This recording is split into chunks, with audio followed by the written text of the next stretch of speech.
making me understand what a deep issue this is. Mm-hmm. This is why I didn't want to go on podcasts, right? Because it's like at a certain point we get past entertainment and we get into issues that actually make our heart go a little bit faster. And we realize that we may be the ones in difficult situations deciding whether to stay or to leave, right? That we'll be thinking about the basic needs and self-regulation of our nervous systems, unexpectedly caught off guard by doing what came natural as a part of our civilized, socialized, kind of habituated, domesticated lives. And yeah, it's already happening. Look at Australia. Like, we go on with life as usual. And but we're in a burning house, you know. Yeah, well, it's not even the burning house. I'm just like sitting in the fire and burning in the tragedy. Like we were talking about, to be in the post-tragic is not looking away. It's actually looking through, if that makes any sense. Looking through. That's the only way to see truth, is actually look through. So we look through, but we don't ignore the horror. We don't, you know, Right. And the horror is super close, up close and personal. Yeah. And I can feel inside myself as we're talking, there's a resistance to hearing this. And there's also the feeling that it's necessary, right? So it's like, well, how do we begin to talk about it? Like, how do we begin to talk about it? Like I said, what are the languages we can use so that we can all save face together? And what are the languages that we can discover that would allow us to talk about the unspeakable, right? And I've said this before, like when billions watch millions die, how will we handle that? What will be on the news and on Twitter?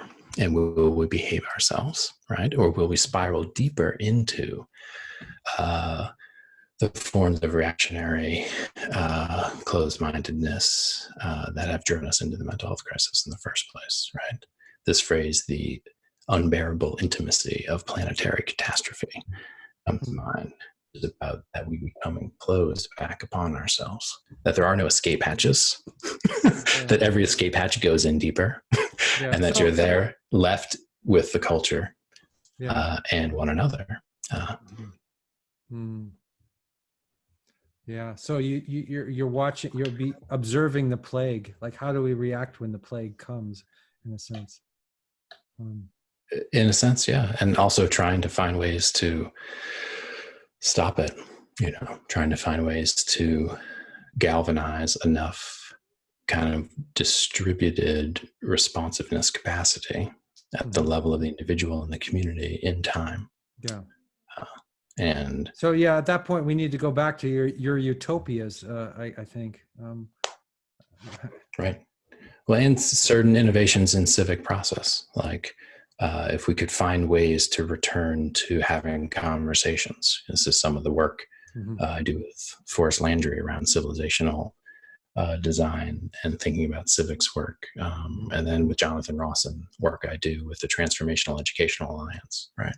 Looking at actual concrete experimental work going on in education, both in terms of what's patching together the existing system, which is the best of today, and what I call the first of the next, right? Which are actually truly unique forms of education that are responding directly to the fact that we're in the situation that we're in. And there are examples of those.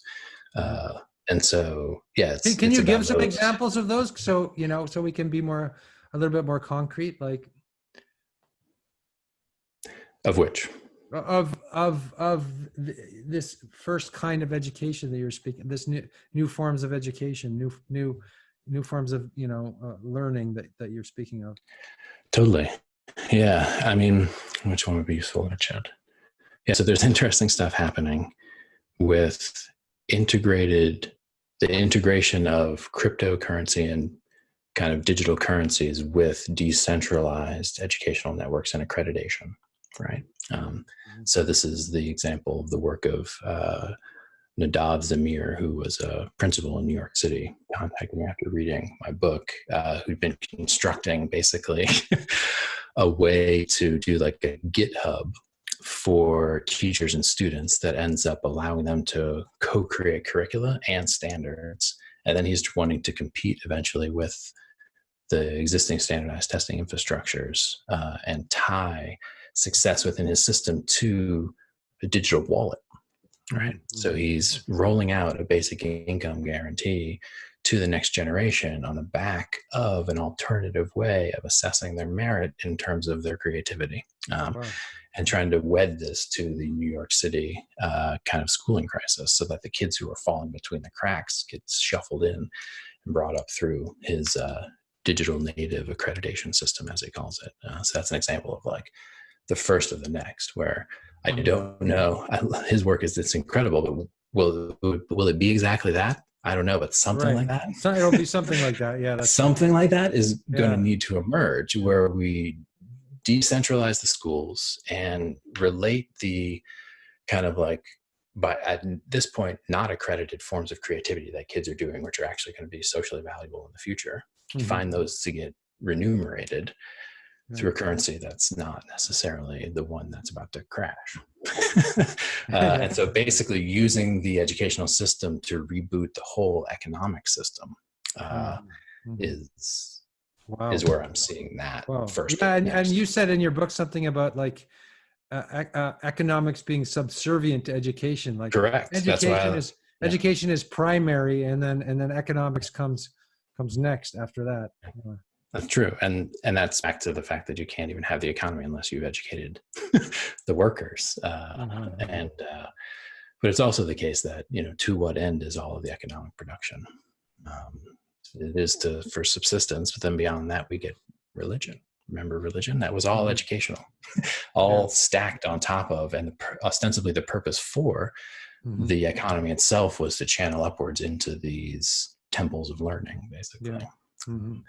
And so, there was a cap put on, and we channeled it back up for its goddamn self, and for abstract numbers and endless accumulation of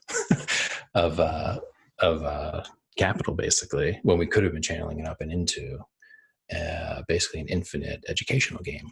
And so, if you place an infinite educational game on the top of what we know as now the kind of economy, then you end up getting something that runs a little bit differently. So the educational hub network, which I propose in the book, is actually something like that. It's, as you mentioned, the first sentence, getting going, something like the infinite frontier of human potential, that we don't have an infinite frontier of resources on the planet. And I guess we can start mining asteroids, but there is a way in which we do have an infinite frontier of human potential that's already here. And so switching kind of like commodity frontiers from the actual material resources to these resources within the human is already underway. Remember, they're capturing your attention. So it's about actually leveraging the move into noospheric extraction and actually transforming that into a net benefit by turning it into an education-centric society. And that was kind of a mouthful, but that's in a sense the vision.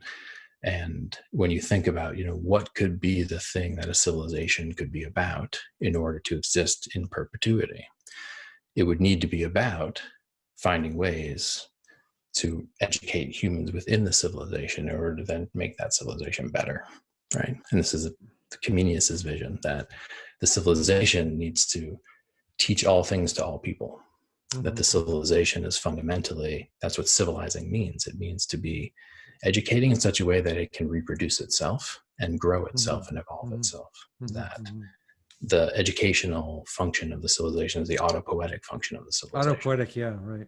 That the educational function is the self-maintaining and the self-transforming of the civilization, which means that you need to make it, in a sense, the focus. You can't have the education be about the civilization building capital. You can't have the education be about the civilization creating wars. You have to have the education be about the civilization being educational. And then you're into the infinite frontier of human potential, and the temple of learning stacked on top of the economics. Boy, that's important. That's so important. I mean, it's just a total reorientation of, how people are think of themselves as human beings, basically, is what you're. It is. Yeah. It is. That's one of our difficulties, is that we're going to have to reimagine ourselves beyond the category of wage laborer, for example. Yeah, going to school and getting a job and all that crap. It's like, I mean, Right. that's not really what it's about.